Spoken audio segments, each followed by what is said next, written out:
This beautiful blonde thinks that she looks a bit pasty, so she decides to do something about it. Because she lives in Santa Monica and she loves the beach, she searches for a nice place to get some sun on the beach, but the beach is so crowded and she doesn't like it. So she finds a building with access to its rooftop near the Santa Monica Pier. The rooftop looks like an awesome spot to relax and tan, so she goes there every weekend. There is no one on the rooftop, and she enjoys the fact that it looks like a private place for her.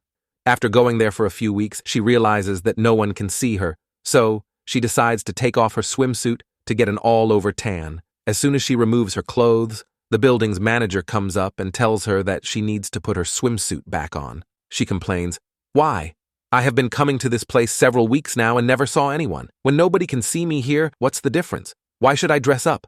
The manager responds in an angry voice, "The difference is that you are lying on the skylight of our restaurant's dining room."